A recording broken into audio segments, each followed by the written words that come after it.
আসসালামু আলাইকুম রহমতুল্লাহি ওয়া বারাকাতুহু। প্রিয় মুসলিম ভাই ও বোনেরা, আমরা তো অনেক ইতিহাসই জানি, কিন্তু আমরা কি আমাদের ইসলামের অতি গুরুত্বপূর্ণ ইতিহাস জানি, যা আমাদের জন্য জানা দরকার, যার মাধ্যমে আমরা দুনিয়া ও আখিরাতের রাস্তা খুঁজে পেতে পারি? চলুন আজকে সেরকম একটি মহামানবের স্বপ্নের ইতিহাস জানি। সুবহ সাদিক হলো, মসজিদে নববী থেকে বেশি আসলো আজানের সুর। সকলেই ছুটে চললেন মসজিদের পানে। মদিনার অলি গলি দিয়ে ছুটে আসছেন সাহাবায়ে কেরাম। নামাজের পর রাসূলুল্লাহ সাল্লাল্লাহু আলাইহি ওয়াসাল্লাম আলোচনা করবেন, বিভিন্ন স্বপ্নের ব্যাখ্যা দিবেন। তাই প্রথম কাতারে থাকার আশায় সাহাবাগণ আগে আগে রওনা হলেন। ফজরের নামাজ শেষ হলো।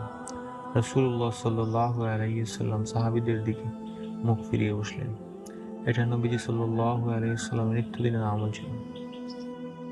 সাহাবাগণের খোঁজ খবর নিতেন, সাহাবীগণকে তাদের স্বপ্নের ব্যাখ্যা দিতেন।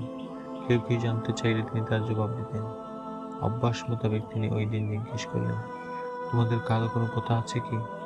কেউ কি কোনো বিষয় জানার আছে কি? এদিক ওদিক তাকিয়ে দেখলেন সকলেই চুপ।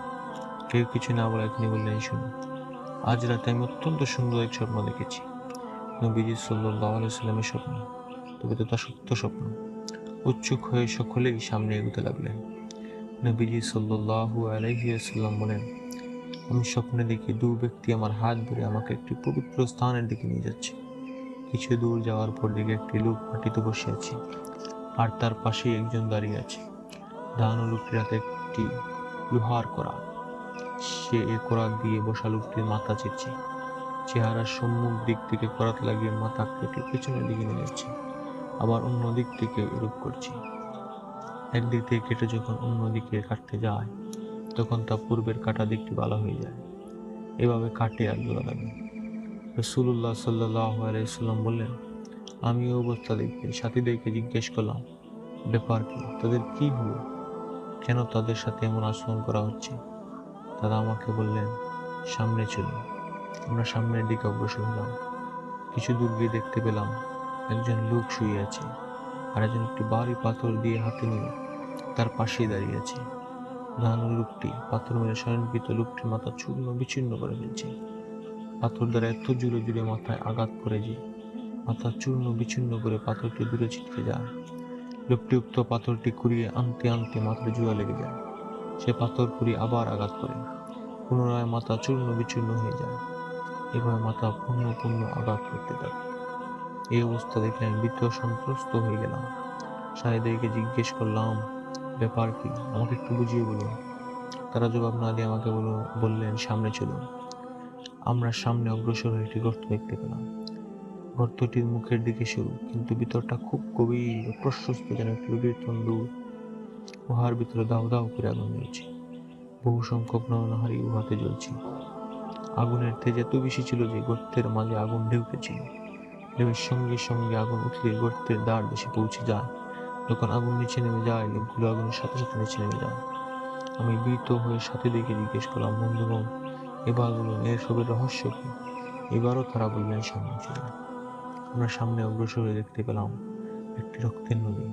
নদীর কিনারে লোকটি দাঁড়িয়ে আছে। লোকটির নিকট রয়েছে স্তূপকৃত পাথর। নদীর মাঝখানে এক লোক হাবুডুবু খাচ্ছে। লোকটি সাঁতার কেটে তীরের দিকে আসতেই দাঁড়ানো লোকটি সজোরে তার চেহারায় পাথর নিক্ষেপ করে, ফলে লোকটি আবার নদীর মাঝখানে চলে যায়। এভাবে নদীর লোকটি যতই তীরের দিকে আসার চেষ্টা করে, দাঁড়ানো লোকটি পাথর মেরে তাকে দূরে সরিয়ে দেয়।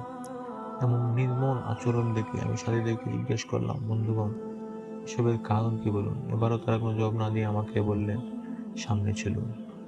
আমরা অগ্রসর হলাম। সেখানে একটি শ্যামল সুন্দর উদ্যান দেখতে পেলাম। উদ্যানের মাঝখানে খুব সুন্দর উঁচু একটি বৃক্ষ রয়েছে। বৃক্ষের গোড়ায় একজন বৃদ্ধ লোক বসা। বৃদ্ধের পাশেই অনেক ছোট ছোট বালক বালিকা খেলাধুলা করছে। বৃক্ষটির অপর পাশে আরেকজন লোক বসা আছে, তার সামনে আগুন জ্বলছে। ওই লোকটি আগুনে ফুঁক দিয়ে আগুনের মাত্রা বাড়ানোর চেষ্টা করছে। সাথীদ্বয় আমাকে বৃক্ষে আরোহণ করাতে লাগলেন। বৃক্ষটির মাঝামাঝি গিয়ে আমি একটা সুন্দর অট্টালিকা দেখতে পেলাম। এত সুন্দর অট্টালিকা জীবনে কখনো দেখিনি। অট্টালিকার ভিতরে নর নারী বালক বালিকা সকল প্রকারের লোক রয়েছে। অট্টালিকা থেকে বের হয়ে সাথীরা আমাকে অনেক উপরে নিয়ে গেলেন।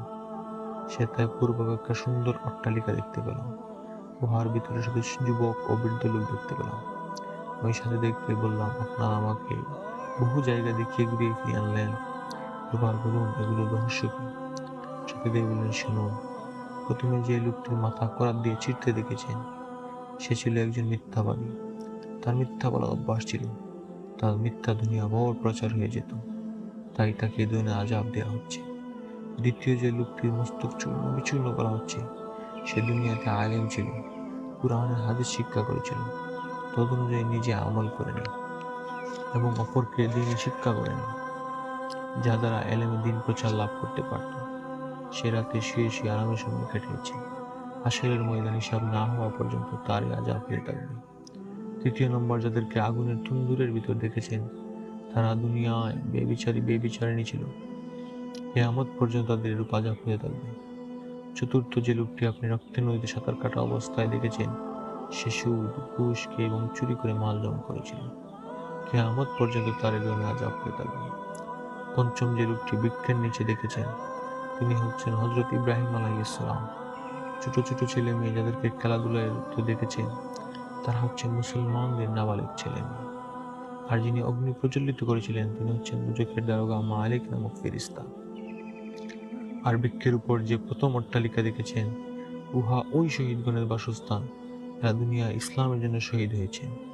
আমাদের পরিচয়, আমি জিব্রাইল ফেরেশতা, আর যিনি সাথে আছেন তিনি হচ্ছেন মিকাইল ফেরেশতা। অতঃপর জিব্রাইল আলাইহিস সালাম রাসূল আকরাম সাল্লাল্লাহু আলাইহি ওয়াসাল্লামকে বললেন, উপরের দিকে নজর করুন। রাসূল সাল্লাল্লাহু আলাইহি ওয়াসাল্লাম বললেন, আমি উপরের দিকে মেঘের মতো কিছু একটা দেখতে পেলাম। জিব্রাইল আলাইহিস সালাম বললেন, উহা আপনার অট্টালিকা। আমি বললাম, আমাকে ছেড়ে দিন, আমি আমার অট্টালিকায় যাব। জিব্রাইল আলাইহিস সালাম বললেন, এখনো আপনার যাবার সময় হয়নি, কারণ এখনো আপনার দুনিয়া হায়াত বাকি আছে। দুনিয়া হায়াত শেষ হলে ওইখানে যেতে পারবেন।